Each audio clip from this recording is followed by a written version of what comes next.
with so much love, I'm going to invite each of us as we open up the sacred circle together. Let's first come into sacred space together so that as we do, we can honor this energy with the highest vibrations. And just taking some nice deep breaths in. For those of you that are familiar with the 12th dimensional shield, the very first thing is just to come into an awareness of the breath, that the breath is our connection to the Holy Spirit, to the eternal living light flame within us. It is the energy source that emanates the living life. And as you connect to your breath, that this is consciousness. And as we take a moment to connect within this consciousness that exists within us, it's an infinite intelligence. It's a consciousness that is far beyond anything that we can recognize from our mortal minds, but that we can become unified and one with it when we surrender our ego, when we surrender our thought and just become one. And as you become one with this breath, I invite you as a unified force to breathe up your spinal column and breathe up into your pineal gland.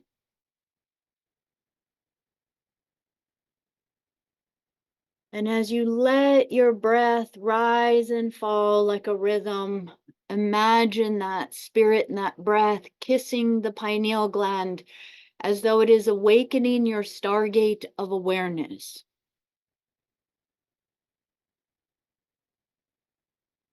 And in a moment, let's take a nice deep breath in. And as we take that deep breath in, that breath moves all the way up. And like a starburst, that third eye opens. And as it opens, your Merkaba star begins to spin. And as it spins on the X breath, imagine that star just shooting down your Sushumna channel, down your spinal column, popping out your tailbone, and floating all the way down and kissing the crystalline core of the earth. And that as you become one within that crystalline core of the earth, that you recognize it too is an infinite intelligence, a consciousness, and just the invitation to say hello. Here I am. And as we surrender a little bit more of our ego to become part of this unified field of greater consciousness, I invite you to sense and feel within yourself that your body, that your template, that this form that you walk around in is the body of Earth Mother. And that she has been lending to you a part of her consciousness in order for you to find the shadows, the hurts, the pains, to find the miasmas, to find that which has been distorted and stuck in time, in order for you to be the consciousness, the spirit that brings the love and the restoration back and opens all of your body back up to become one with this great infinite intelligence within the crystalline core of the earth body. And as you sync with that energy, this is going to be an energy that attunes to your Christ or Buddhic avatar God self within the 12th dimensional sphere of consciousness. This is beyond all polarity. A liquid plasma ray of light that you can begin to now breathe up like a fountain of light, up, up, up, up, up, up, and breathe it up through you as though you are creating a cylinder of light all the way around you, through you. And as you breathe it up, it moves past your pineal gland. And as it does, imagine that it just pops up above your crown, bringing your awareness up and out of your body a moment. And as you attune to your breath, bring your breath back into that rhythm that breathes that current of energy into your pineal gland. And this time on the exhale, imagine that shooting star popping out your crown and that it just, like a shooting star, merges to the heart of the universe. And within this pure crystalline template of consciousness, you merge with the all that is, and you feel the infinite intelligence here at a level beyond all. And as you connect with that, you recognize that this is part of your spirit, your home, your awareness at a level that just resonates deep, like your heart song within you. And as you begin to merge with that level of consciousness, once again, surrendering your ego now to be part of this unity consciousness, that you can invite your God spark, your God self unified consciousness to step down all of your layers of identity,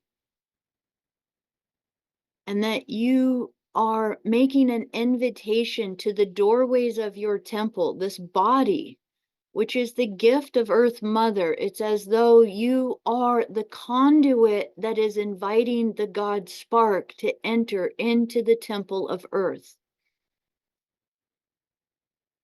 And that as we all recognize us breathing the spark in, that we can imagine what would it be like if millions of doorways were opening to welcome the spark into the template in the body of Earth. And that as we bring these photonic light waves into the Earth sphere, what prayer, what intention, what dedication, what declaration are you intending to be as a vessel in this lifetime for the greater cause of this unity consciousness? And just welcome being that now as you bring, like a shower of stars, the light that you are from the cosmic core all the way down and into your cylinder as your shield. And that we ask in this very moment, in conjunction and connection to our higher selves and our guardian teams, that we ask that this crystalline light template be infused into all layers of our shield. And that in any places that our shield has been holding pain, trauma, kinks, wounds, pains from the past, that we welcome this crystalline light to begin to merge into all of the layers of our shield, to begin to smooth, to heal, to restore, and to revitalize to the original template with love.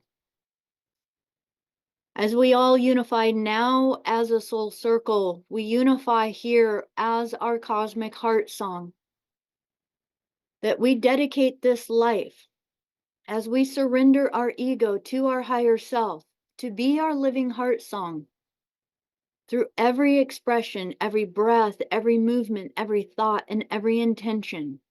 That as we recognize that every aspect of our living light flame manifests as a ripple of creation throughout the template of the universe, that we recognize our role as an ambassador of the God Source light.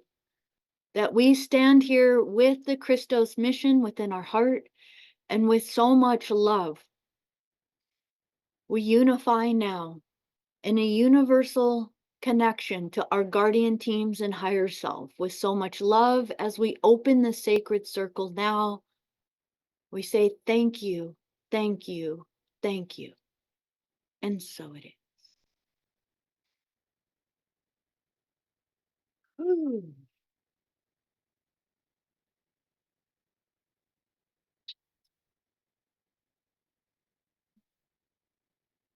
Mm. I want to welcome in this moment, many of you are maybe the first time coming to one of our soul circles. and with so much love. Welcome.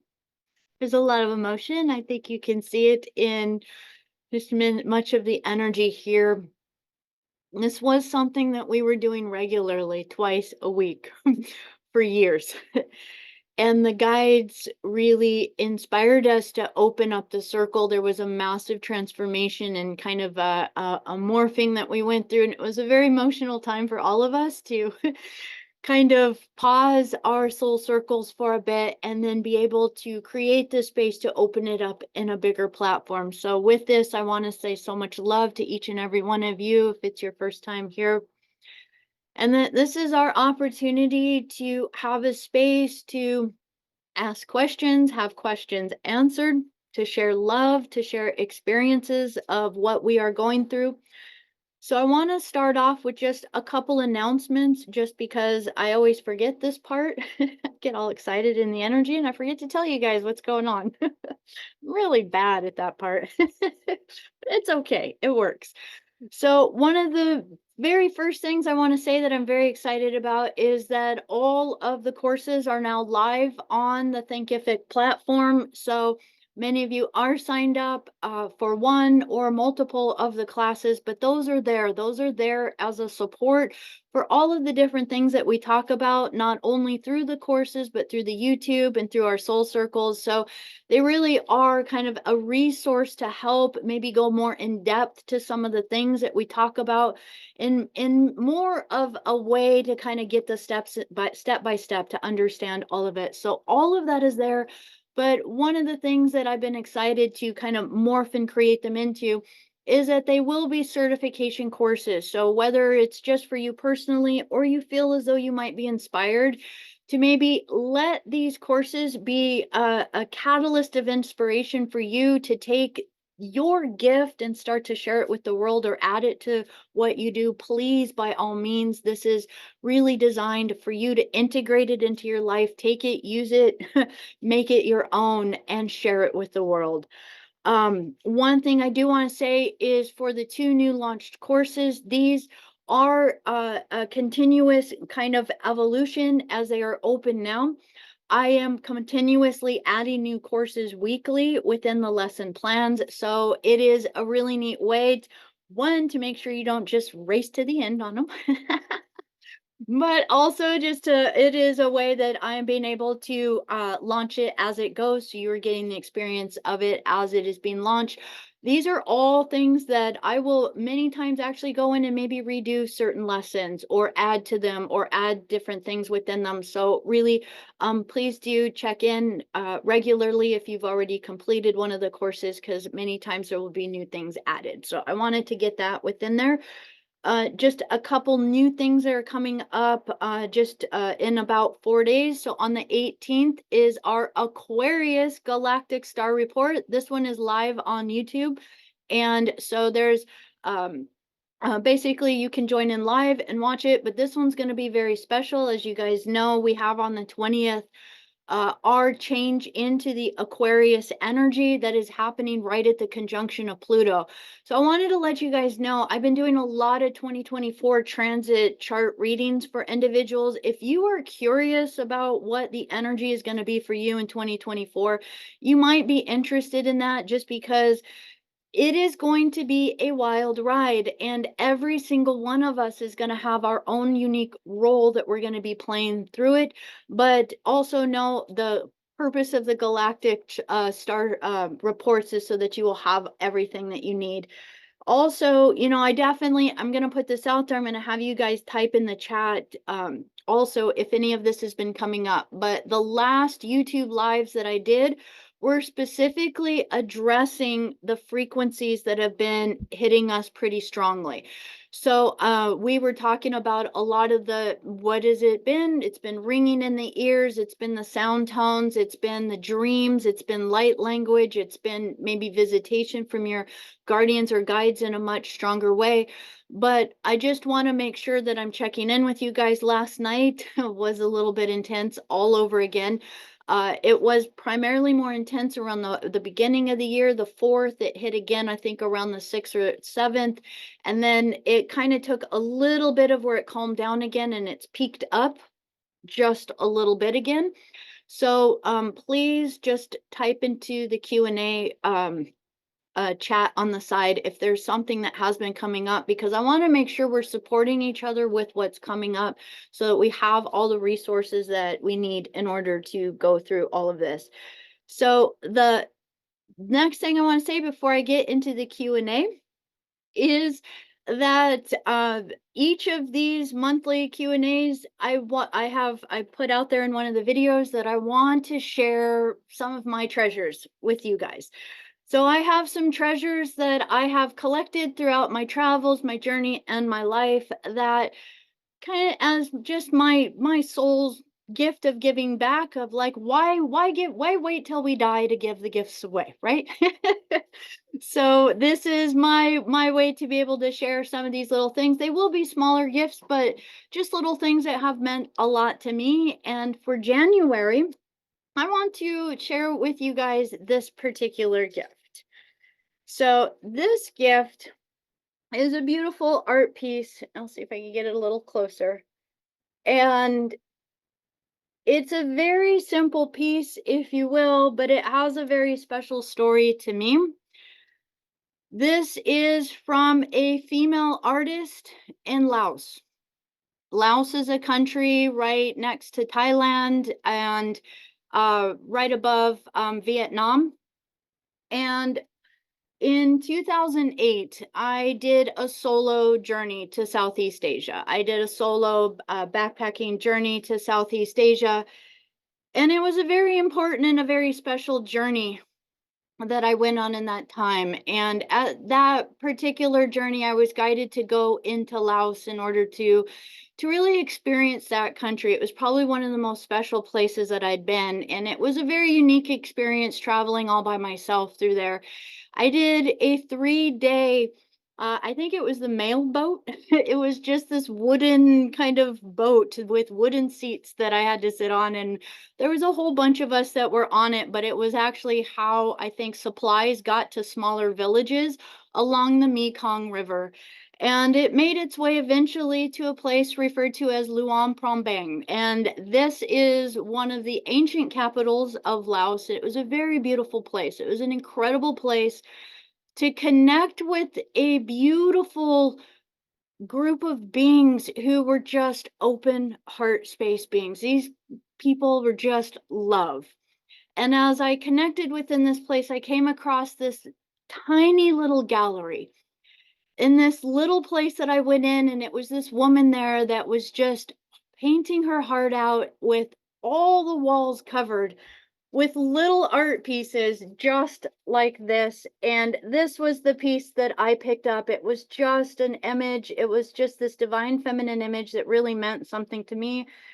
And I've been carrying this with me throughout my travels for the last 15 years. And this is the gift for January that I would like to share. So I am going to be placing all of your names in like the raffle and shaking them up and picking who will be the winner of this month's gift. And I just wanted to share a little bit of the story with it, because it definitely it spent a lot of time in my backpack as I had to make my way back. And here it is now, as I've moved many times since then. And it is something that I'm just wanting to gift as a gift that hopefully will bring much love, joy, and also that connection to a beautiful, beautiful, beautiful country, a beautiful experience, and a beautiful raceline of beings that is just heart based and so much love. Right. All right. So, welcome. I know we got a few more people popping in. Vanda, so good to see you. Kay, hello, sweetheart. Heather, love you. So happy that you're here. Mandy, Amanda, so happy that you're here. Paula, much love to you. All right, so let's go ahead and dive into some of these questions. We have quite a few of them. I got someone, Danielle, saying over here, lots of ringing, expansion in the dreams, flying and seeing white auras in the dreams when I haven't been able to see that in the dream time before. That's amazing. So for those of you that might not be on the Telegram, I'm going to invite you to also hop in there as well as the other platform. Danielle's been sharing a lot of her dream stories on there, so they have been very, very intense and very beautiful. Gary, Al has been waking me up several times last couple of nights. Awesome. Are you getting up and meditating at that time when Al calls to you? Yeah, I've been kind of like focusing on him and just or her and just just trying to get an information, but yeah, it's very interesting. And Yeah. also I've had like ringing in my ears for most of my life, but the frequency I've been noticing the last like 3 months are just the frequency is higher. Mhm. So I've been noticing that. And also I've been noticing I'm more susceptible to cold now. Before I was very, very hot and cold never really affected me, but Mhm. that's been changing. Do you go through hot flashes sometimes? And that's just a question. Maybe you guys want to type it in there. Have any of you been going through, and it doesn't matter, male or female, but Yeah. menopausal feeling? Woo! Yeah, yeah.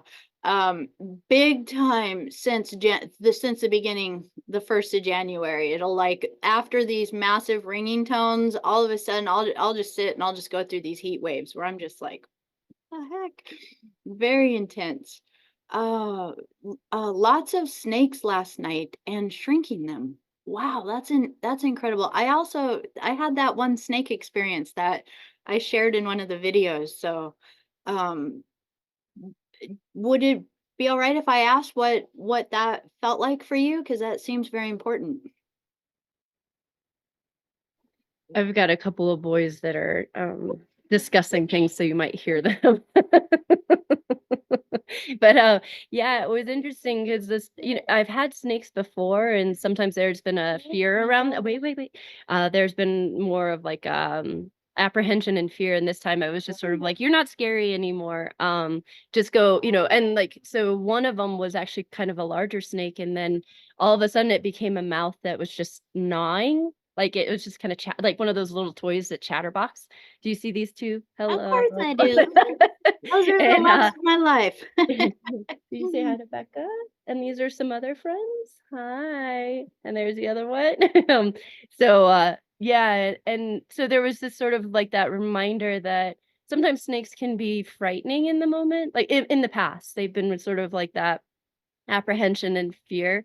And this time it was sort of like almost like a you're not scary anymore. You can go away or that type of thing. I've got some stuff going on where um having to be very discerning about actions and reactions. And so it felt like that was part of that of just like making sure that I stay sovereign and I stay clear with my own heart so that way these little chattery mouths of these snakes are not ruling the dream, right? It was more like being aware that it's uncomfortable, there's that transition, there's that transformation, but it doesn't have to be, it almost can be comical.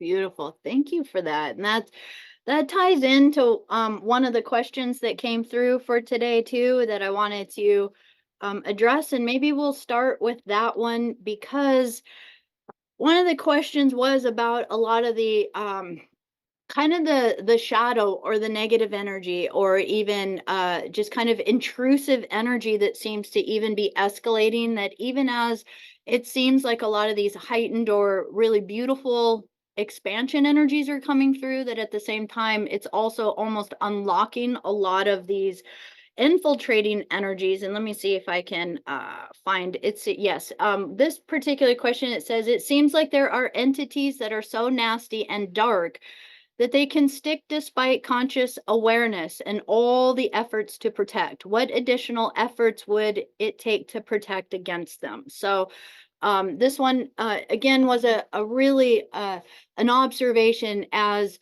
we do the work, there is an aspect to us that's going like, well, why isn't the 12 dimensional shield doing this? Or why isn't, the energy clearing that we did, why isn't it completely making these things not enter into our field? One of the things to recognize is that we have multiple layers to our consciousness, which means that as a lot of the energy is purging off of the planetary sphere, and when I say energy, what's happening is as more of the photonic rays light up, it's starting to open up the hidden places. It's almost kind of like unlocking the closets, and it's very much like unlocking the closets within ourselves. That sometimes when we even start with doing shadow work or doing the clearing processes, that we begin to start to stir up things. And as it stirs up things, it feels almost kind of like it brings things out even more. And this has kind of been happening a little bit on the planet, but there's multiple different levels to this. Part of this is because as some of these lower dimensional levels are getting opened up, the records in the body of the earth are releasing the D2 miasmas. Now, the D2 miasmas are going to be coming from the time when the sphere of Amenti got split. And a lot of the souls got fragmented into the earth sphere and trapped there, kind of fragmented, lost, or not connected to the whole aspect of self. And when we start to become disconnected from ourself, it's easy for us to then start to feel the fear, the sadness, the grief, the shame, the blame, the guilt, and all of these lower vibrational energies. So one of the major energies that's purging through is a lot of our soul field or our soul families from the many different tribes that are actually starting to get released from these layers in order to be able to reemerge again with collective family fields. This is going to happen on multiple layers, where sometimes there's even going to be living individuals that are going to feel from a higher self level. Well, we won't get it on an egoic level, but from a higher self level, that now's the time to drop the body in order to merge with soul family fields. And so a lot of that passing through, it's also going to trigger some of the places that we might be holding some of that stuck miasmic energy within our field. And we might feel that as negative thought, negative speak, just feeling grumpy, agitated, a little easier to be triggered, and these kinds of things. And when we catch that, we can quickly go through the clearing process in order to create the corridors of safe transit, in order to begin to just allow again your higher teams to help you pull that energy off. Now, the other aspect of this is there is an amplification of what we are going to call the anti-Christic forces. And I'm going to tie this in. There was one other question in here that asked specifically about the concept of evil. And you know what we want to recognize right here, it was in reference to a YouTube video I'd done, I believe referring to one of the YouTube Voyagers readings, and it was talking about the womb of mother, the divine feminine, the divine masculine, and also I guess within there I'd use the term dark and light. Now there's a way in which we can perceive dark and light as spectrums, but within this, there was a question as to whether or not dark and light, you know, in a reference to good or bad, what was evil? How can we witness this, or what is it that is actually playing out that we see upon the earth plane that is, for all intents and purposes, evil? And evil is the reverse etymology of live. So it is another way to look at the evil energy, if you will, is anti-Christic, anti-life energy. And this type of energy actually does emanate from other universal systems outside of our Christic time matrix. And these come from beings that were born outside the womb of mother, who, for their need to survive, they need, what they do is they actually hunt down. This is so much bigger than just our universal system. They hunt down Christic systems, living light organic systems, and then they tap into them in order to feed off of them, much like a spider or a parasite. Okay. And so these types of beings, they don't want to be near the Christic energy, because the Christic energy would basically turn them, they can't survive within that environment. We'll just put it that way. And to be too near within it, it means it would be contradictory kind of to their energy, and it would begin to burn them up, so to speak. It would start to return them back into the God source fields, but primarily usually through space dust, because they're so distorted. They don't have enough of the living light codes within them to make the ascension path back home on their own. So these are actual races of beings. And when they infiltrate into places, they infiltrate interdimensionally. And one of the key places that they have infiltrated is going to be through the elemental realm in the D2 planes, which created there's multiple different ones, but we'll talk about it from even just the reversal metatronic energy. But when they infiltrate into the elemental realms, now they're working in creating what we would refer to as shadow bodies or shadow beings. These are going to be things that are parasitic in energy. They don't have their own living life force to them, and so they attach like entities, like spirits, like while we recognize ghosts attaching to us, they're attaching to our plasma bodies and fields, and then they feed off of promoting the negative loosh off of us, or the negative energies off of us, so that when we can perpetuate the hatred, anger, guilt, aggression, shame, blame, and all of these victimizer programmings, we start to emit kind of like a smog in our field, and they feed off of that energy. Now, part of our gift within this is to recognize that they are real. They are very, very real beings.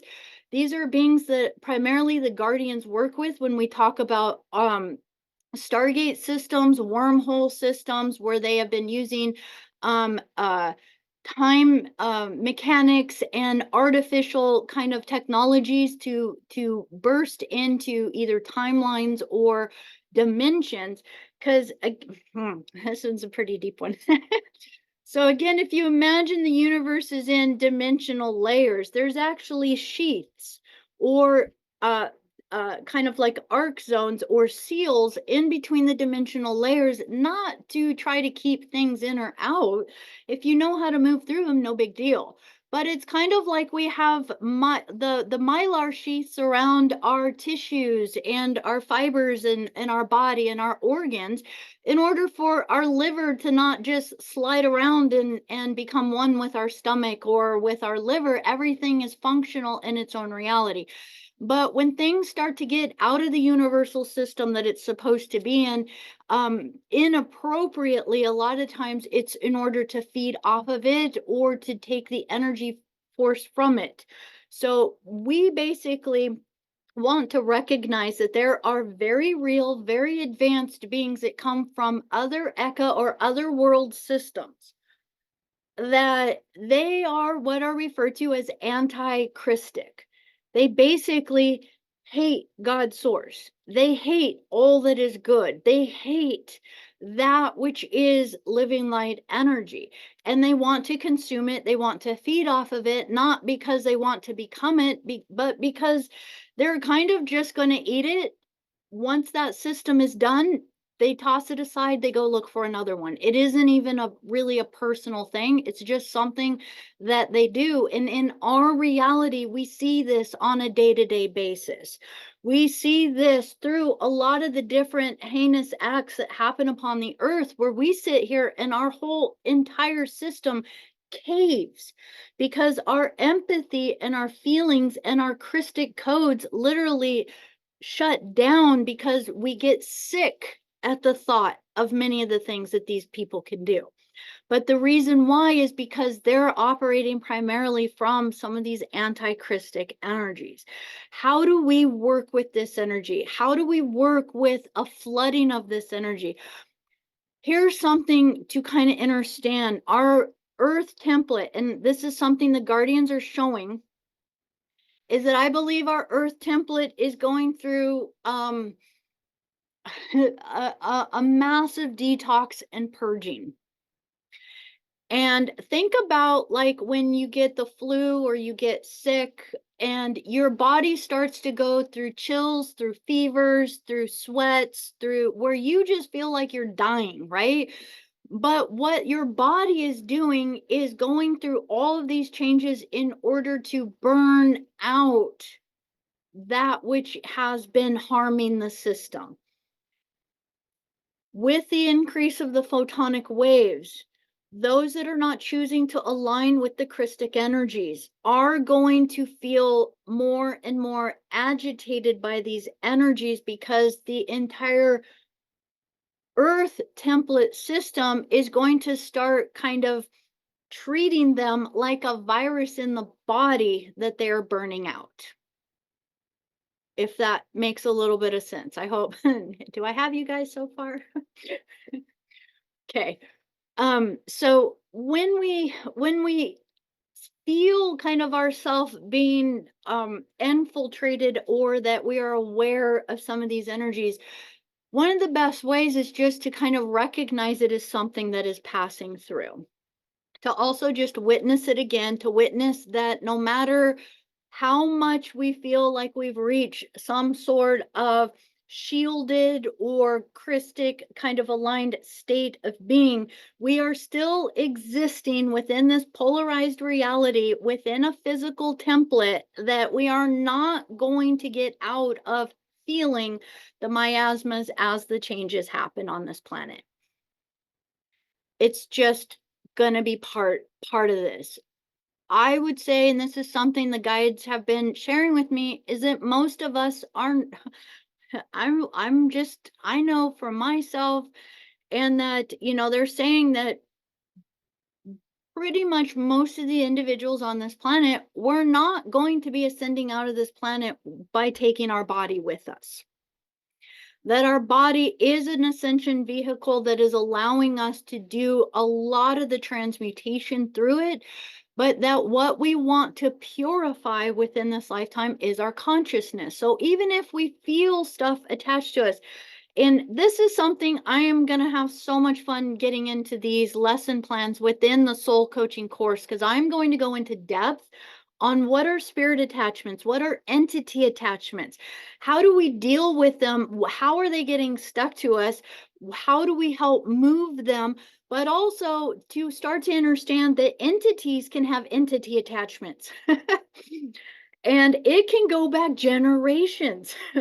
And there are moments in time that, I'm sorry, I know this sounds kind of like, oh, nothing's safe in this planet.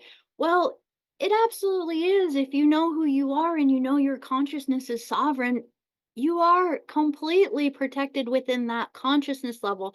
And your job is to maintain that sovereignty within your consciousness, so that if those negative speak thoughts or those emotional bodies start to come in, you recognize them immediately as something other than you. And then you can work with them within that sphere. Unfortunately, and just to address the end of this, for this question was about recognizing that many of the family members had gone through expressions of these darker energies. Absolutely. Most of humanity. I mean, again, those of us that even are aware of this energy, if we were to look at percentage on the planet, there's maybe millions versus the billions on the planet that are doing the work, right? And that means that there are billions of individuals on this planet that are not even at a conscious place of even questioning where their thoughts come from. They're not even questioning where their impulses come from. They're not even questioning why they just did what they did. They're just doing it. And what that means is that basically there's only a small fragmented aspect of their God spark that is playing out as their egoic identity, but that most of the ego is hijacked, maybe even by dozens of other entities and sources that are implying or pushing them to do things. So what we want to do is recognize that when we interact with others, this is where discernment comes in. There is just a level of us recognizing this is where it gets really tricky. You might have someone that you have to interact with, and you might recognize that it feels like they're fluctuating. Like, who am I talking to? Because the person you're talking to, it's like, oh, there you are, there. You'll feel it in your heart. You'll feel like, oh, I feel like I'm connecting with you. And then all of a sudden, something will shift in their energy, and you'll be like, you'll feel your body want to pull back. And it's important to recognize that, we also still, to a degree, have this going on whenever we're not fully being mindful of our energetic sphere. That we, just as much as we need to pay attention to, we also need to pay attention to if someone else is not being aware of what is moving their vehicle, that we need to make sure that we are constantly being mindful of who are we interacting with. Because if they get triggered by something in a flash, some other thing can come in, and this is where then we can also still get tagged by implants, entity attachment, spirit infiltration, and a lot of times it happens just by them touching you or looking you in the eyes. Now, I don't say this to freak you guys out, because I know for some reason this just feels like, well, crap. Now what? What do I do?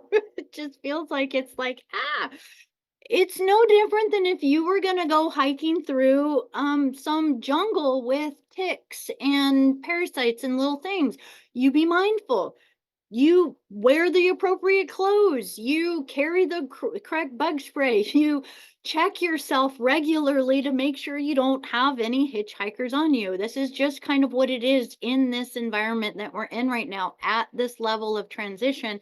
And that as we hold our vibration higher and higher and higher, that what that is, the more you emanate this Christic code and the Roosh God seed within you, the more you become something that is like citronella to the mosquitoes, right? You become an entity or a frequency that they don't really resonate, and they'll want to go somewhere else.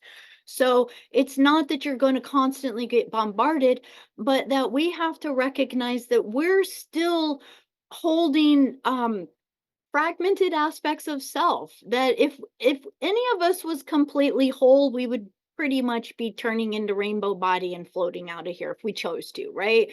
There's still aspects of us that still get emotionally hurt if somebody says something, or we might get thrown off by something, or we might feel an emotional thing. And that's perfect. That's part of this earth experience. The gift in it is how quickly do you come back to your recognition of who you are as a sovereign being. And the more and more you do that, the higher your vibration will continuously hold, so that if you flash into little dips, because we do, that you just catch yourself really quickly and you go through that cleansing process again, and you reattune yourself to what is your purpose within this lifetime. That's part of seeing things from your higher self perspective. So again, within this, I don't see this as something as a bad thing. I personally see this that any parasite, any entity, any spirit, any kind of thing, or even implant that connects to us or touches us, we now have the sovereign right to create a ripple effect of change into change, to assisting that energy back into God's source. So for all intents and purposes, many things will come to you because they see you as the Stargate. All you have to do is redirect them to the correct Stargate so that they don't have to pass through you. But now you've just become a guide, a teacher, a way shower, and a leader for a lot of these lost spirits to find their way back home. I hope that helps a little bit, and that we don't want to take it personal if it's family or if it's someone that we're close to, or we don't want to like judge them, attack them, question them, like, why the heck are you doing that, what's wrong with you? We got to be really in a sympathetic state, that even at a level of kind of understanding that we can get to, it's still, we're still dealing with some really powerful, intense energies. And that we want to have compassion to recognize that most individuals just don't have the awareness or the tools. And that's why you're in their life, probably, probably to help them, at least to be able to tune to that energy within there. Um, Let me kind of tap into this. And ringing in the ears in the last week. I had a dream of a dragon who transitioned into a bald eagle. Wow, that was mesmerizing me, but then would change back into a dragon. And then as I got closer, it was the eagle, and then the eagle started chasing me. I love that. So in dream speak, and this is amazing. The symbology in here is very galactic, very, very incredible. The dragon really has a powerful symbology as far as empowerment, as ley line templates, as God seed codes, but also as one of the primary energies that was attacked or reversed. So a lot of the energies that we're helping on the planet are the dragon kingdom.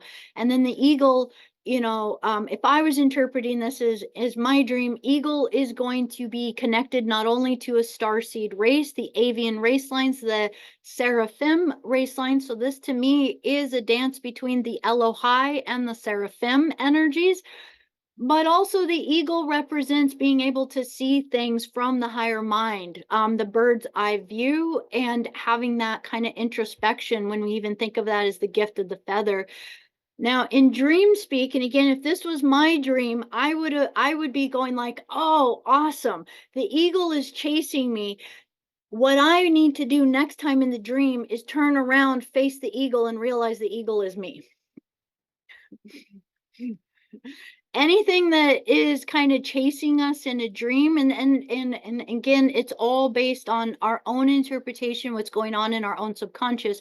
But many times the things that chase us in our dreams are actually our own aspects of self that we are asking to face so that we can integrate it, either by taking the power away from what we think is fearful and scary of it, or to step into an empowerment aspect of ourself that we may feel is beyond reach. Sometimes I don't know, there I could go on and on. That's an awesome dream. I love that. um so this one is saying, I guess that's why we are not here to fix, caretake, or save family members that act out of God's outside of God. I'm gonna say it as outside of God's source light with evil deeds. It's not our role to love the hate out of them. Hard one lesson for me. Yeah.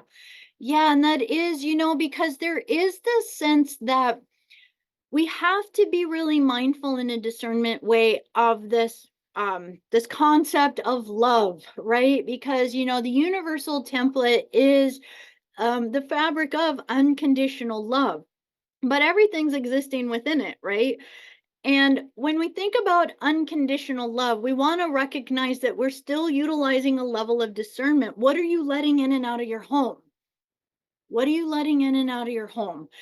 And that's where what are we allowing into our portals, into our chakras, into our energy centers, into our shields, into our fields, right? Into our consciousness, our emotional body, our mental body, let alone our etheric body, which we'll get into. Now, when we recognize this vibrational energy within here, we want to recognize that yes, love is powerful. For those of you that have heard me say many things, one of my favorite things to say is let love do all the work. But what we want to recognize also is that we're not just being all love and light and opening ourselves up and just feeling as though, oh, well, love and light and that'll take care of everything. We want to recognize that if we start to become naive in the way that we would let ourselves just be like, oh, well, if I'm just loving light and love everything, then everything will be perfect. Well, when we do that, we're literally just opening the doors to every single energy to come in and attack us. We become a sponge to absolutely everything. And therefore, the entities and the spirit attachments are like, thank you. You invited me in with love. Thank you. Here I am. I'm just going to hook right in and hang out. And you know what? The more you keep letting me be here, the more I'm going to run the show.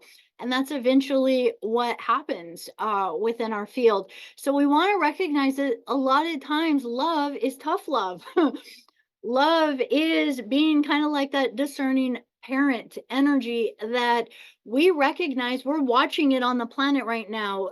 The pendulum swung too far, and we have children right now that literally, I mean, oh my gosh, they have no respect, no control. They have just, I mean, don't get me started on that. Pendulum swung really far the other way. Like a whole bunch of people that went like, I will never treat my kids like my parents did to me. Well, that whooping might have helped you a little bit and be the amazing being that you are. So there is definitely an energy with a lot of seeing what happens when we don't say no, when we don't actually hold boundaries and fortifications with that universal love. You can absolutely be unconditional love and hold boundaries, hold the structure, right? Because again, when we just become just this open door of love and light, I will tell you, one of the greatest targeted communities on the planet is the new age or the spiritual or the disclosure community, all the beings out there that are just like opening themselves wide to, oh my gosh, I want to find out and I want to know, and they aren't using discernment. They are just getting hammered right now with attachments and the most the most targeted places that if you go, my God, take an army with you, is going to be those places where they're doing expos or retreats or the gatherings. Will somebody type in there what they're called?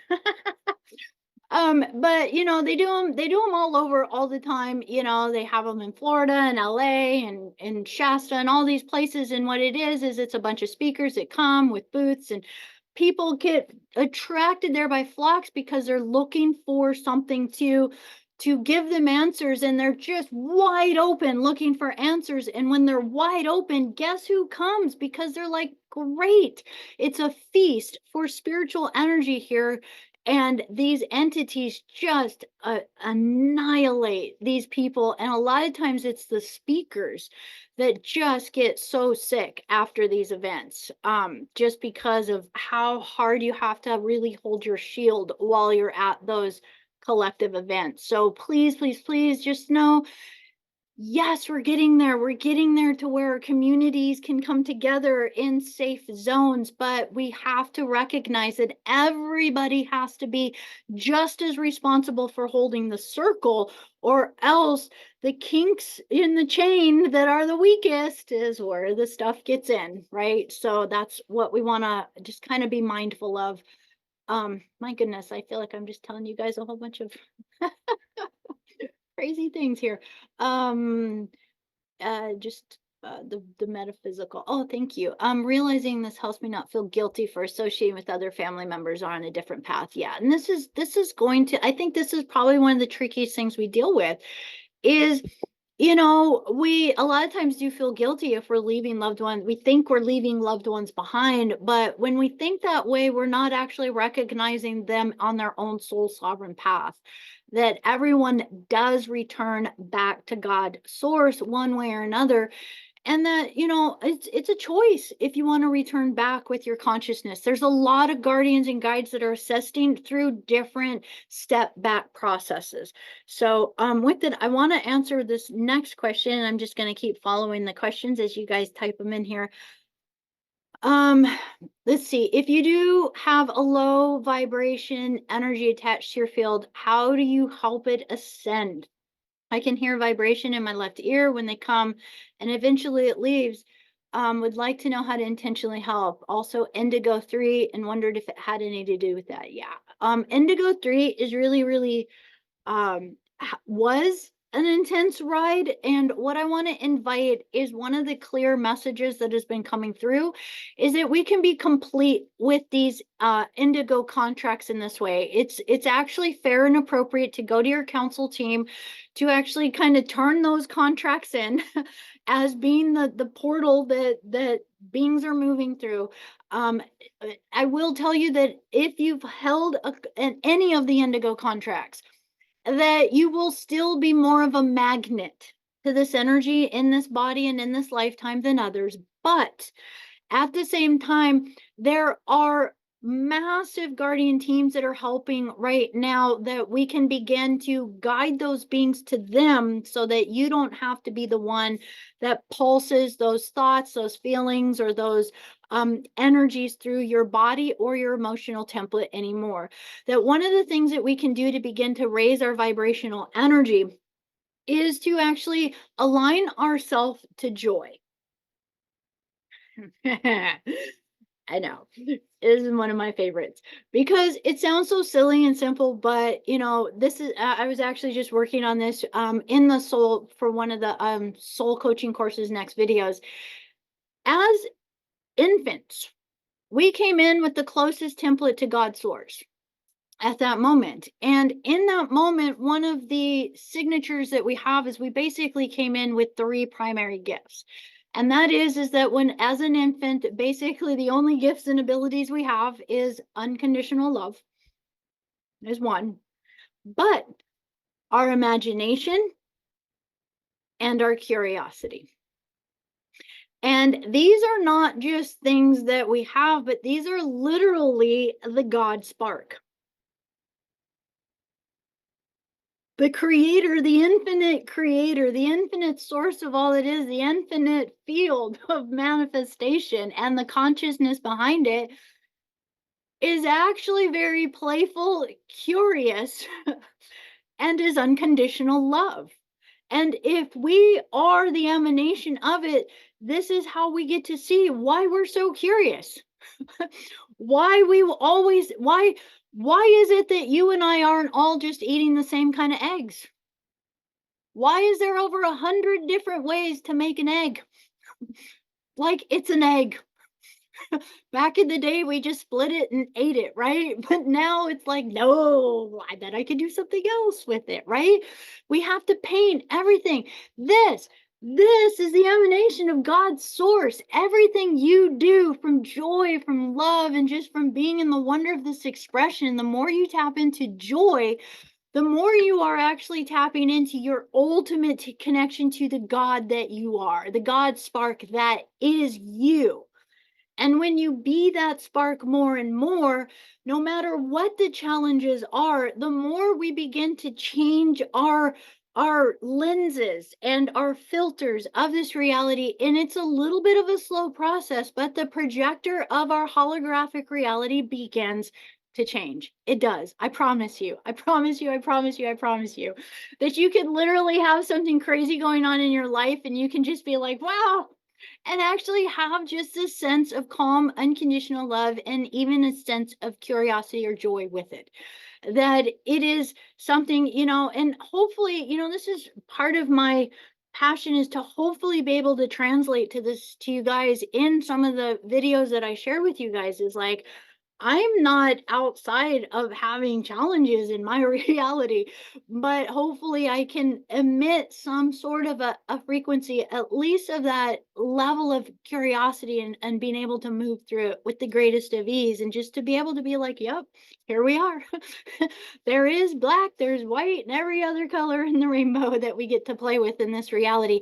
So as we begin to work with a lot of times these vibrations, one thing I would suggest is to allow those vibrational frequencies to move through, but to take it down into your cellular molecular structure, down into your light language based template in your DNA, and to let it move through there. And the more and more we get out of the way, the more the waves of what's transforming will move, but we can actually start to feel hopefully the elevation. One they're nudging on this one. I want to share this too. We are going to constantly go through waves. How many of you guys have gone through moments where all of a sudden it just feels like, oh, I've just gotten an aha, a download, and it feels amazing. You feel elated. You feel joyful. You feel like you've just figured something out. You feel like so happy, right? And then, you sit in that vibration and then, a few days later, your guides are like, great, here's some new information. And all of a sudden, it's like, oh, you have to integrate it in. And it's almost like it has to break down all of these walls within you all over again.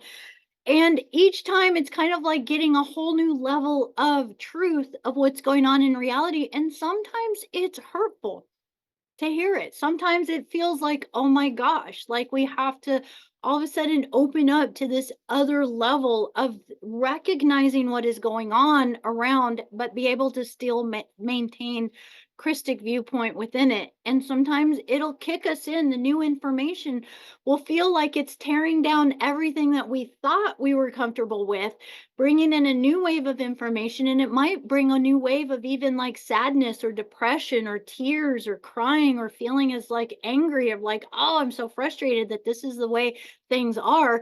And then we sit with it. And then the guides, as long as you can surrender it to just recognize your atmosphere in your temple is changing.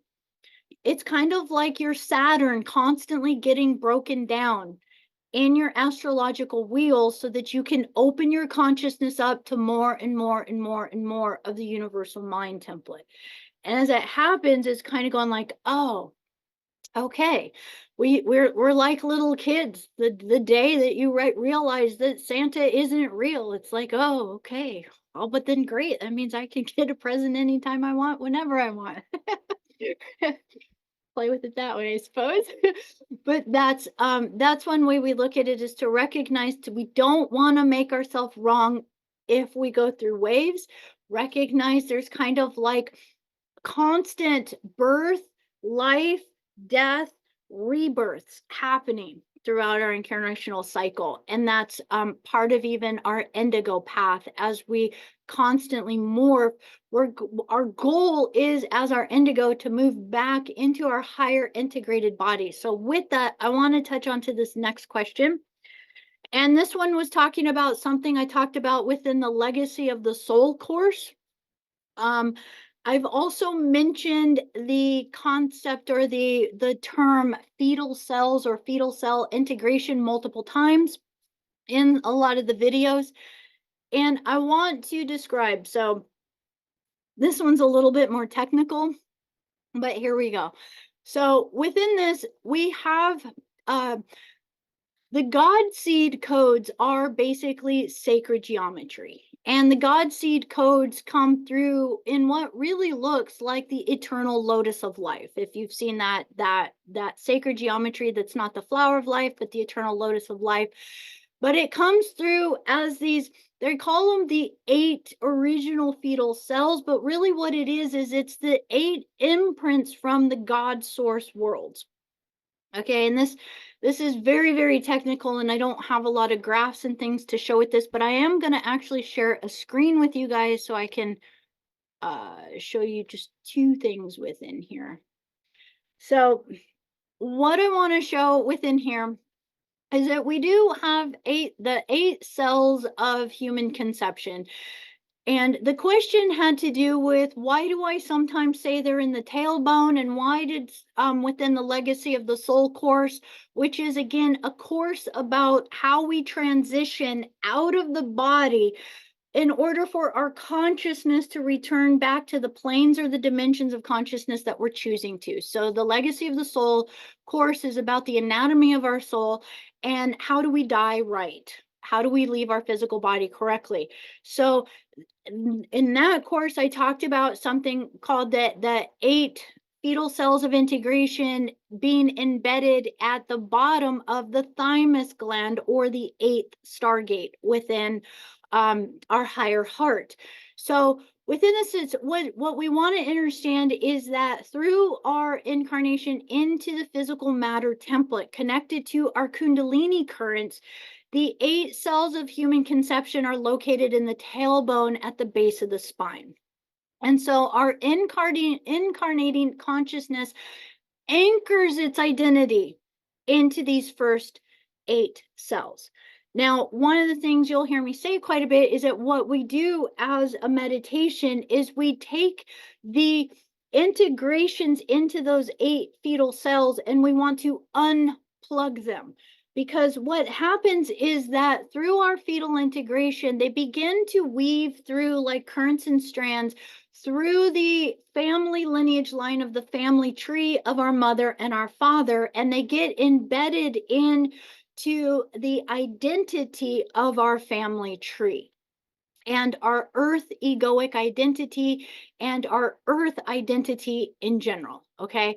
So the tailbone is where it really holds kind of that energy to our template as who we identify as a human being. All right.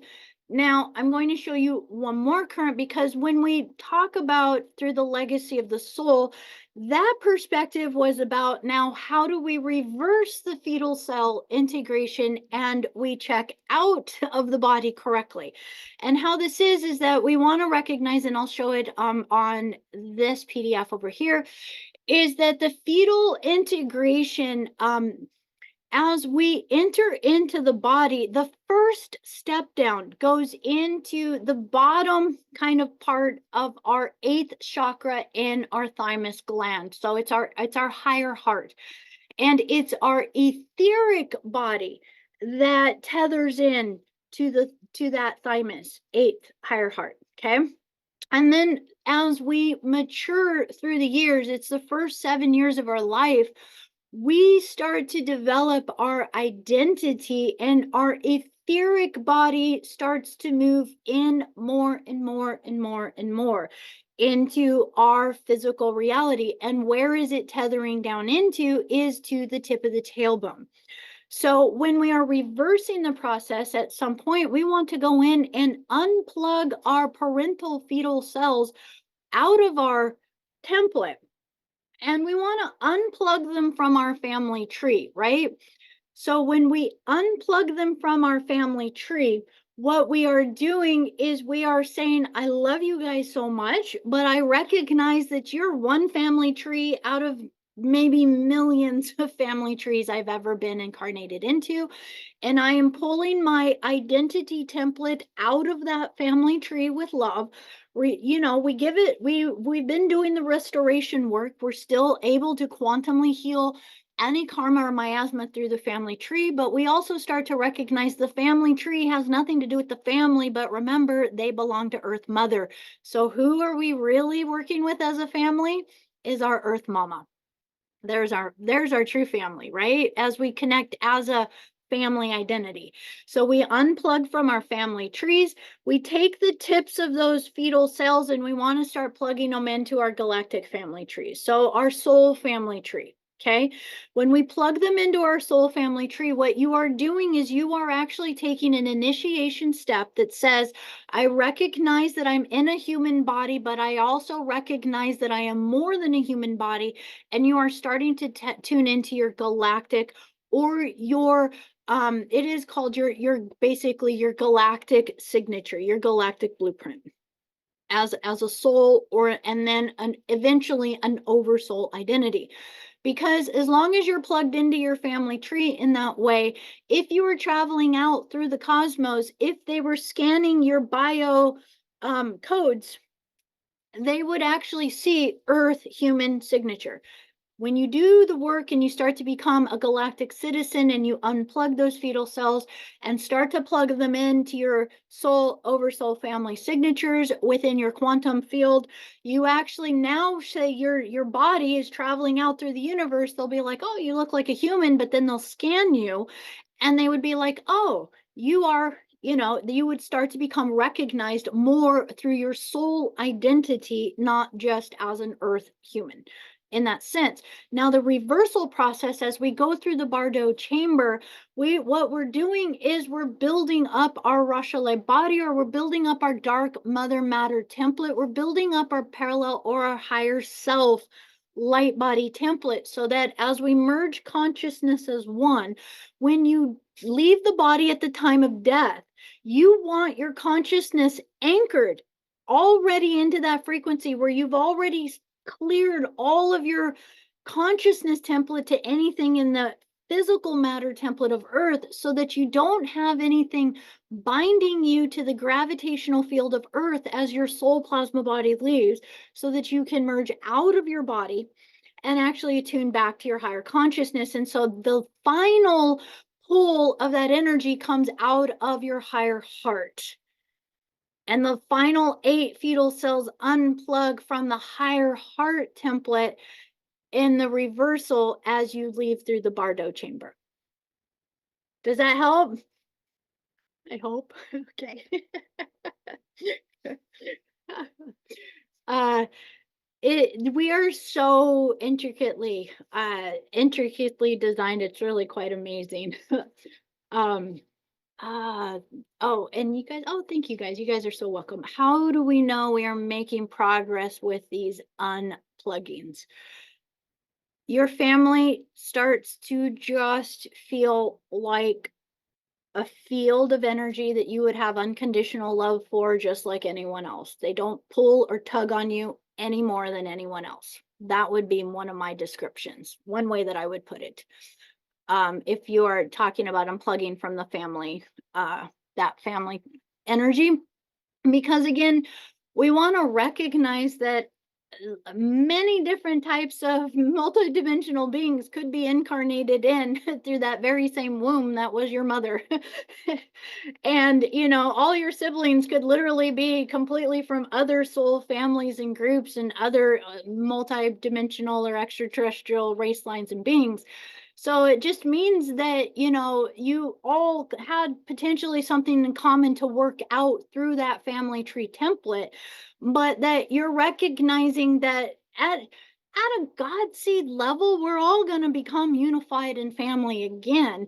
But in our journey back to reconnection, we want to start connecting back to our soul families so that we're not just constantly dealing with stuff on the lower level, but we actually start to work more in collective energy. And when we connect again to our soul group and our soul family, that helps empower us to a whole quantum level to the work that we're doing. We start to realize we're not alone, and that we don't need to make anyone wrong in our family for what choices that they're making, but that we also aren't responsible for doing their journey for them. This is so important, and I know it's really hard, especially on every level, older generations to younger generations. It can be very difficult. Simultaneously process as we unplug from the Earth family tree, do we automatically plug into our galactic? Yes, you just intend it. You just intend to start to connect to your higher light bodies. What we're doing is we're recognizing that you are a massive light body at a much higher level that had to step down to enter into this physical body. And in this physical body, what we want to do is get to the place where we start to step our consciousness back into our higher levels of identity while still having a foot in this reality. And that is how you become a masterful creator within this reality, to help redream a new dream. When you recognize the absolute creator potential that you hold within your creativity, your imagination, your joy, and your unconditional love, you will be the manifesting energy for this earth that will create the new dream here. That's what's pretty amazing. Oh, perfect, perfect. How are we doing on time? How's everybody doing? Uh, there's a couple other, I do have a little bit more questions here. Um, right here, there was a question about inverted systems and even asking if astrology was an inverted system. I love this. Let's go deep. Let's tackle this one. So, yes, there are inverted systems. Almost everything on this planetary sphere, the way that it is functioning from an inverted system. What does inverted mean? It means that think about living light energy spirals out, death energy would be inverted and kind of consuming or collapsing in. And yes, even astrology. Astrology is held into place through something that is referred to as the archons. And these archons or archetypes would be the planetary spheres. Most of the planetary spheres within our solar system were hijacked by service to self entities and consciousness beings that have been utilizing the planetary systems as a way to control the consciousness of humanity and beings in the human earth sphere or within the solar system. When or You hear me talk about astrology. If you do the Journey Through the Blueprint course, you're going to hear this over and over and over again. It's about the polarities that we are experiencing here and the balances that we are creating within them. What that means is that we want to get to a place that we become sovereign. And part of sovereignty means we become sovereign of the influence of Mars or Venus or Jupiter or Saturn or Pluto or Uranus on our consciousness sphere, because each of them are holding compartmentalizations of ways in which our consciousness can break it down in order to be in such a minute or finite being that we are here. But when we recognize that a lot of these have been used as gravitational fields for our consciousness, we want to recognize, how do we begin to take our consciousness back, or the responsibility of our consciousness back from their influence over us? And part of that is to learn it. What are the spheres of influence? How are they influencing you? Why does everybody get so mad at the Mercury retrograde? Poor little planet's just doing its thing, and we're like, damn you for messing up my life. And what we want to recognize is that we are in a system that is going through cycles, right? And each of these cycles are not a mystery at higher mind level as to why they're doing what they're doing and why they influence the way they influence. It would kind of be at a level of immaturity of going like, getting to winter time, which happens every year, right? We go through these cycles of the seasons, and it would be like getting into the cycle of the season and then being so upset for, why does it do this to me? Why did it get cold? Why am I freezing? And being so confused by it, rather than recognizing that it is its natural nature at this current time and why it's doing that. Our planet's not supposed to be like that, because we are in an inverted system, and we are in a system that is not polarly aligned to the galactic north. It is, honestly, here's a concept for you to connect to your higher, to connect sometimes to these stargates. We joke about how, kind of like, well, maybe if you tilt your head, you can actually get your chakra point, but the earth is on an axis tilt. It's not supposed to be. But again, if you've got to read through some of those Voyagers books with me, they're on the YouTube if you want to. It talked very distinctly about how the weaponry and the destruction on the planet, every time an explosion or an implosion happened, it threw off the tilt of the planet. Every time it threw off the tilt, what did it do? Broke the connection to the Stargate, threw it out of alignment. So we are already in a system that's inverted. It's not connected to its eternal light. And that is why we are finite here. The Fibonacci sequence is a finite system. It is not the mathematics that we are supposed to be functioning by. It is not correct for our living light template. But we recognize it in nature everywhere. But what happens is that it just shows that it's been embedded here in this earth sphere for so long that even all of nature is moving through the Fibonacci sequence, which means all of nature is going through life, birth, life, death, rebirth. Fibonacci is continuously going. So what we want to kind of recognize is that, yes, there are inverted systems. Yes, astrology has any of these systems. What we want to recognize is that astrology is actually the science that helps you understand some of the influences that are happening. But it's not the fault of astrology. It's not the fault of the understanding of these sacred mechanics, but rather they give us the ability to see where things are out of alignment. There's a lot of orbits, there's a lot of planets where they're not supposed to be. Let's not even get started on the moon, because we know that ain't supposed to be the way that's supposed to be.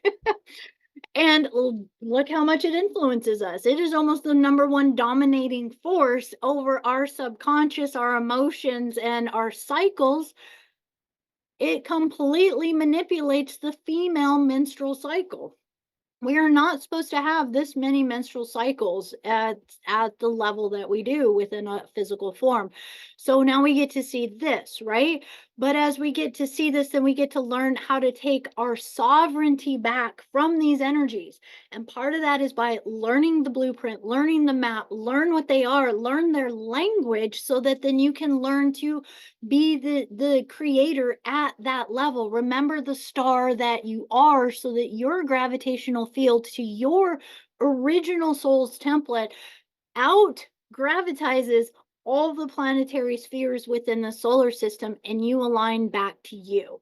So that's and that's my spin on that perspective in there, because I truly feel that part of our path is to take our sovereignty back and to integrate the entire 12 uh houses, the signs, to integrate the entire wheel. That when we integrate the entire wheel, we become capable of 360 degrees. We become a solar resheet. The DNA, when we did the indigos course, we talked about indigos tuning into 30 strands of DNA, right? That's just one deacon. There's 3 deacons in a sign. Right?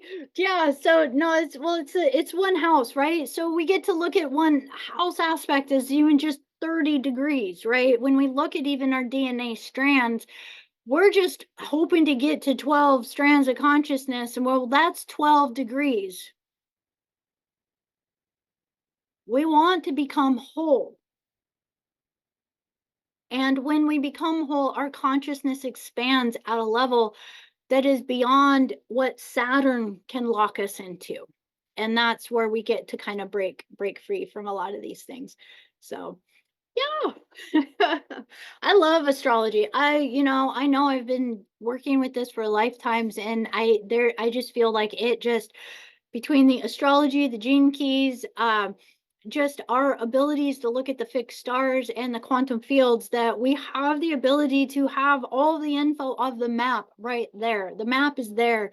We just forgot how to read it. And the quicker we get to learning how to read it again, we're going to learn our own internal landscape. We're going to stop being victims. We're not victims, you guys. We're okay. We're not victims. None of us are lost and not connected to God's source anymore. We are just going through an experience, and we've done this before, and we've done this many times. And is it painful and uncomfortable? Well, in this body, yeah, this one has a lot of nerve sensors, nerve endings. The emotional body and the nervous system on this body is intense. But if you guys remember, the last time you were a crystal or a rock didn't bother you so much. So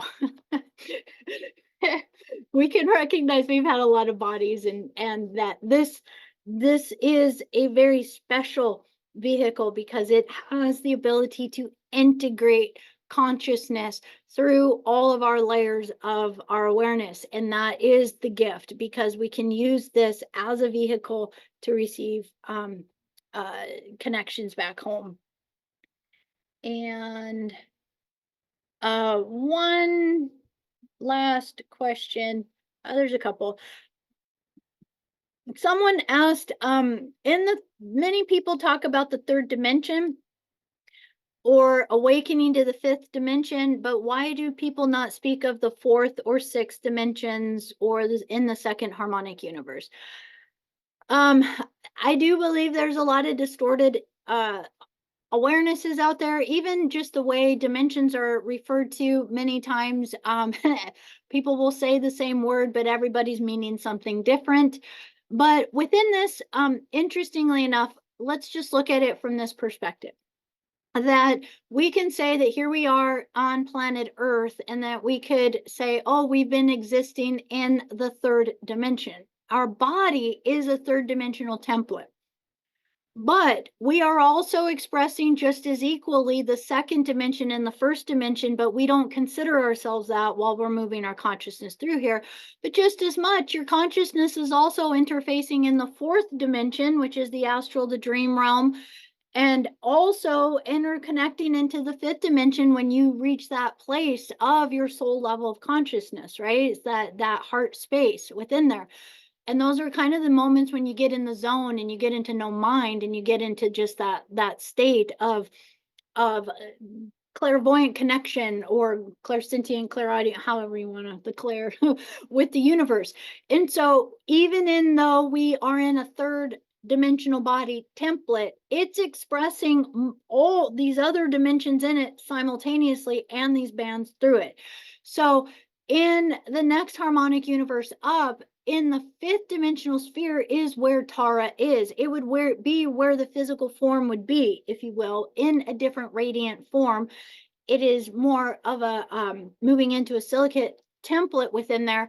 But as we imagine that, it's still also going to be connected to the fourth dimension, right? It's still going to actually also still have the first harmonic universe existing through it, but at a different vibrational tone. It's not existing through its consciousness. And so the being then within the fifth dimensional template would also be connected to the sixth and the seventh, and then hopefully into the eighth, where it would be moving into the next Gaian template up. A lot of times when we look at some of these intermediary dimensions, and I'd have to get a graph in there. There are certain dimensions that are either going to be more etheric or more astral or more catheric, whereas certain of the bands within the harmonic universe hold more of the form template. Okay. There's a thought in there, just another thought. um, uh, duh, duh, duh, duh, duh. This is also going to touch in, someone was asking about past lives, then the concept of past lives, but also hearing that everything exists simultaneously. When we get to higher levels of consciousness and our consciousness exists outside of time, this is going to be almost at the exact same way that you can remember certain memories from your childhood that trigger you.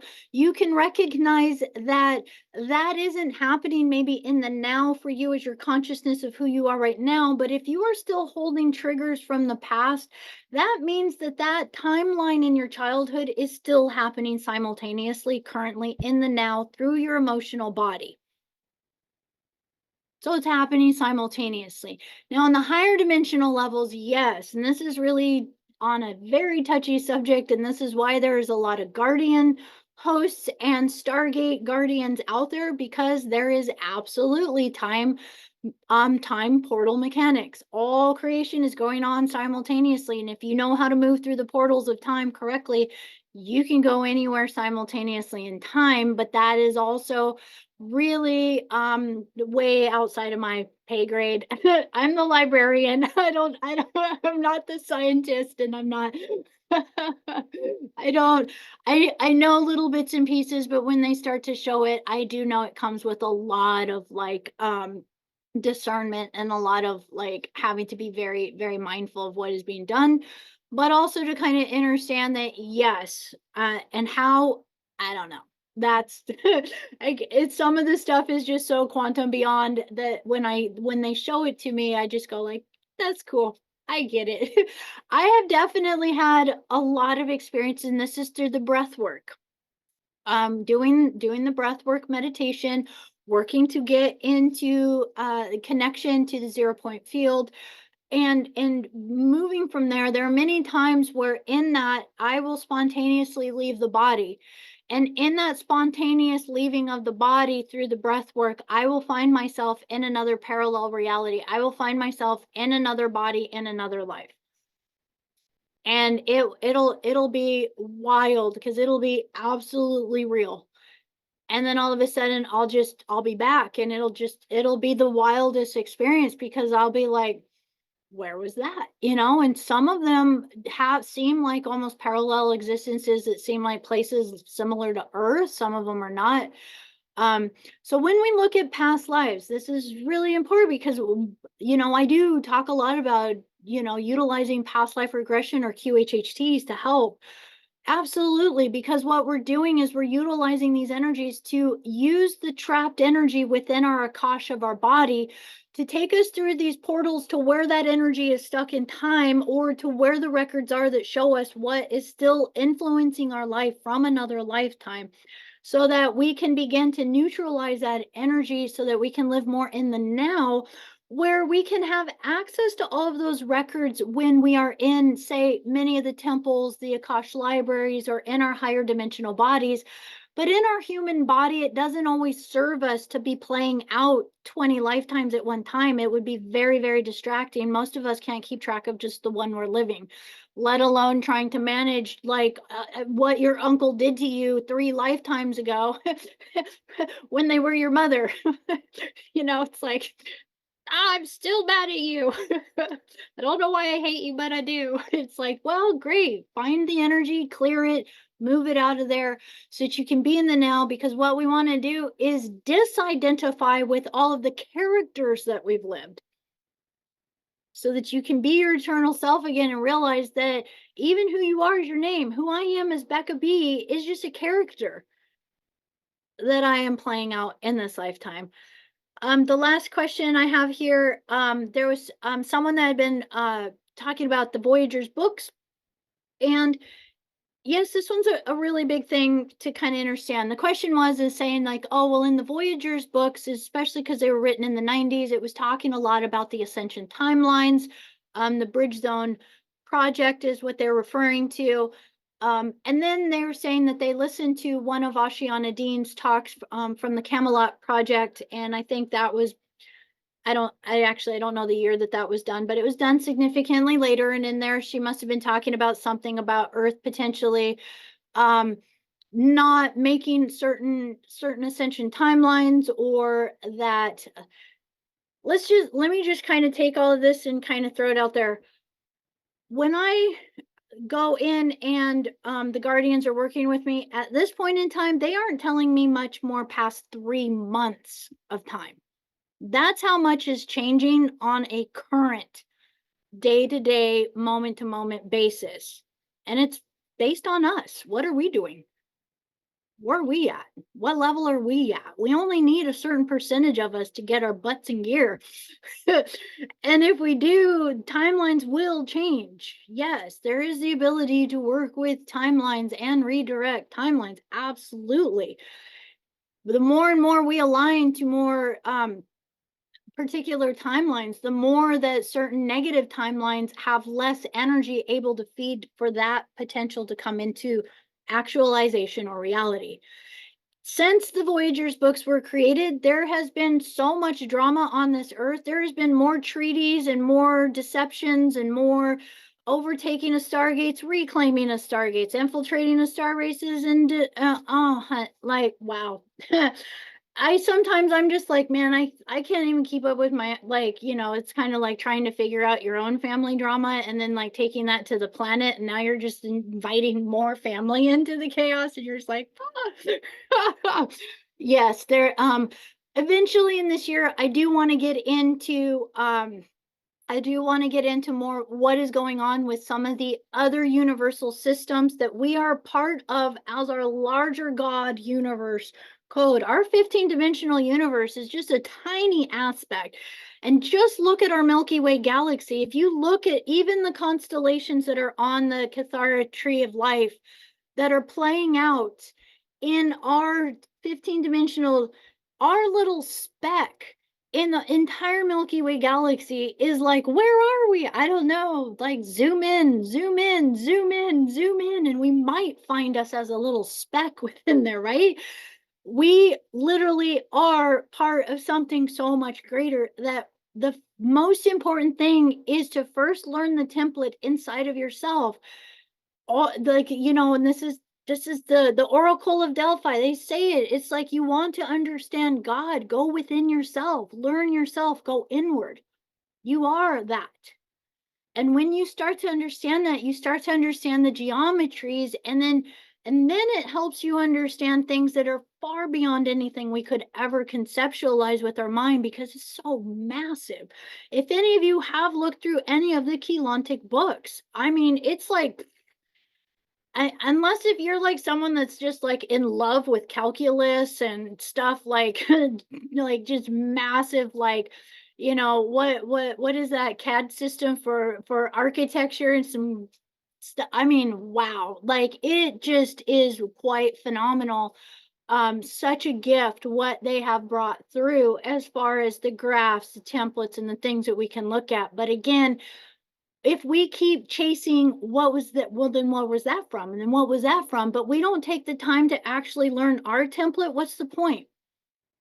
They're not going to let you in that Stargate anyways, because unless we clean our shit up, they're not going to let us through the Stargate. It's just, that's what the seals are for. So this is the cool thing about it is that when we start to understand it kind of on the simple level, all the other stuff starts to kind of go like, oh, but I do want to start to bring into how we get plugged into the Eucharistic body, which is many different universal templates. We're going to actually see that not all of them are Christic templates that are wanting to support. Some of them are reversal systems that are parasitic and feeding off of, and that is where some of these infiltrating energies are coming from that are connected to many of them AI or Borg-like beings. That they're really kind of an organic, artificial creation that wants to just assimilate things. They don't want free will. They want to just feed off of the living force energy until the living system is done. And this is where we just need to get our awareness in order, because that's the battle that's going on Earth right now. I like to go broad so that we can bring it back home and kind of understand it, so that you have more tools in your toolbox to understand why I am constantly saying turn off your TikTok. Get rid of your Instagram. It's like, ah, it's like we got these systems in there and we think they're great. But at the same time, some of them are so infected that just the fact of the mechanics and how they work, we don't have the ability to ward off what gets into our eyes when they scroll that fast. It's like an instantaneous program. That's the way light language works. That's why symbols are so important. When you look at the glyphs, the graphs, the symbols, and all of that, that's the real language. And that's why it helps us reset. So I went off on a tangent. I apologize. Just recently multiple timelines running. Yes, yes, yes, yes. And the Israel war about a Stargate.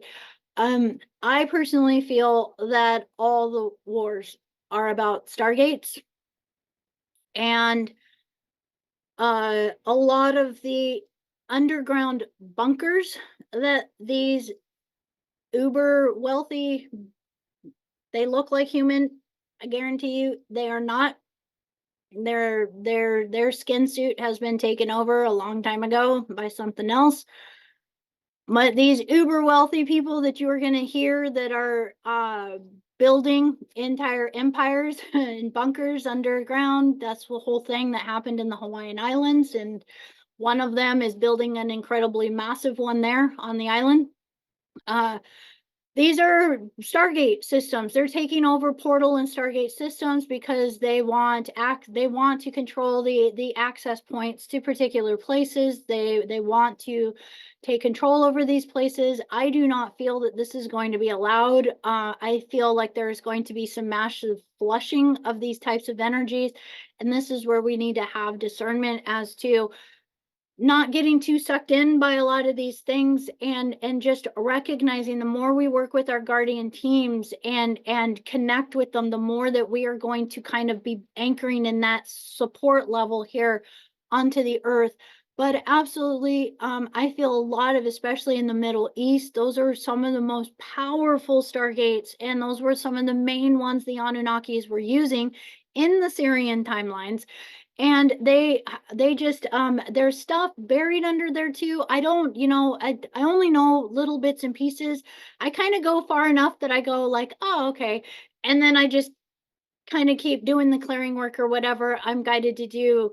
But there's definitely, if you feel inspired to those types of kind of understandings, you by all means can work with your guardian team to remote into your records to get a little bit more access into what is going on in there.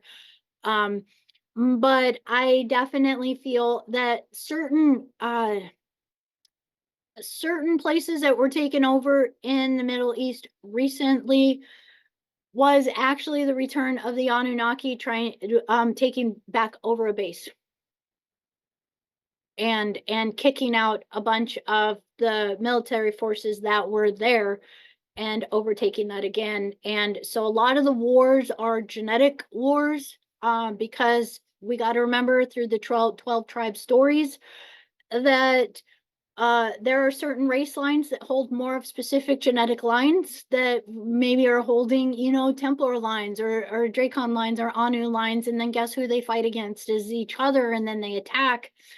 A lot of it is attacking particular race lines and bloodlines, and it doesn't have anything to do with the races that we think of on the surface level. They're on a very DNA and a genetic level. This has nothing to do if they're Israeli or Palestinian or Jewish or what. That's not it. That it is so much deeper than that. So, we're getting pitted against each other to fight against stuff when really they're, and a part of this too is also to recognize we can't make any of this wrong in a particular level. We want to also recognize a lot of these beings are utilizing these evacuation times to get their souls out with soul groups and to return to particular soul groups. So natural disasters, even artificially created natural disasters, wars and certain things, if your soul is intending that that was your exit point or a potential exit point that's good for you, you'll be there. That'll be your exit point. If it's not your intended exit point, the plane won't fly. You won't be let to get there. Something will happen. You just won't be there. If we could start to have a little level of understanding that we are recognizing that, yes, there is a lot of things that are incredibly painful from our physical perspective. But if we can maintain that level of understanding, many of these souls are attaining transit. That if we can support the safe transit through those times, it doesn't matter what caused it, as long as the soul is having the safe bardo transit to their soul family. And honestly, I mean, that's a loaded question, and it's a touchy one for sure, because I mean, wow, just the environment of the earth currently in just that way. You guys, I love you guys so much. This has been amazing getting to share this time with you. Ah, we'll have our galactic star seed reading. So just to know that everybody's here, I'm putting you in a raffle, and I will be contacting you directly, and I'll probably announce it at the galactic starseed reading who who I get to mail this sweet young girl to that I love so much. She's been someone so special that I've had in my reality, and I'm so excited to share her love. Thank you guys. I love you. Take what resonated for you and toss out the rest. I love you guys. Have such a beautiful rest of your day.